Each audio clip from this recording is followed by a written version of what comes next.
Од трезорот на Комерцијална банка во рацете на асистентката на Боки 13 Кристина Блажевска, 719.000 евра во пачки со банкноти од 1000 евра завршиле во жолта платнена торба. Сумата ја префрлила фирмата на бизнисменот Силјан Мицевски Пелистер Битола за изградба на домовите за стари лица. Се потпишала на тој договор, но не е било даден да го прочита. Парите не ги допрела, иако легнале на незината приватна сметка.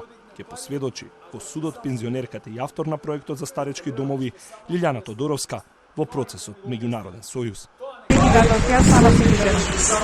Како? Ама тоа вие сте ги извадиле од вашата сметка?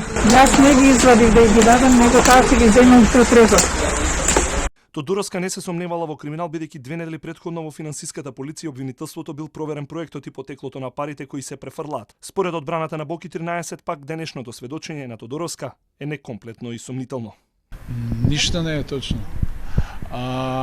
Дали вие сметате дека еден нормален човек со неодземена деловна способност, што ќе рече возрасен со при здрава свест и здрав памет, ќе потпише нешто кое што не знае што потпишало. Видите чудо, не знае што потпишало. Тоа е една работа. А втора работа, многу би сакал и мене да ми легнат на сметка 730.000 евра, за кои што исто чудо не знае од кај се тие средства, но и бил незиниот кредит сервисиран од тие средства. Пред Тодоровска, од пултот одговори даваше сведокот и поранешен проект менеджер Јованка Кухар, која што продала 3 станови за да инвестира во бизнис проект со Боки 13 кој не се реализирал, а за возврат тој побарал да работи за Меѓународен сојуз, за да може таа да си ги поврати парите. Потпишувала се што ќе ги предочел Јовановски, рече дека се чувствувала изманипулирана и злоупотребена, а и таа не знаела што договорал Јовановски со градежните фирми. Кога разговаравме со Силјан Мицевски, побарав да ми го прати договорот. Ми рече, сега ќе се јавам кај секретарката и ќе ви го испратам.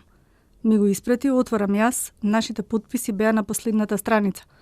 Во една точка пишуваше дека фирмата на Силјан Мицевски треба да плати околу 1.500.000 евра.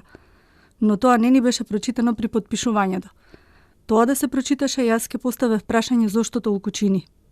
Изјавите на Кухар предизвика хаос во судницата пошто обвинетата Кристина Блажевска упати навреди кон сведокот и обвинителката, на што се приклучи Бојан Јовановски, а судиката повика полиција за да го врати редот во судницата. На наредното рочиште одговори за спорните договори за изградба на домови за стари лица ќе дава бизнисменот Силјан Мицевски, а обвинетите Бојан Јовановски, неговиот татко Миле Јовановски и асистентката негова Кристина Блажевска. Под председателката на Меѓународен сојуз Јасна Мандик и Фросина Ременски ќе се обидува да докажат дека не ги сториле кривичните дела, измама, перење пари и помагање на овие дела.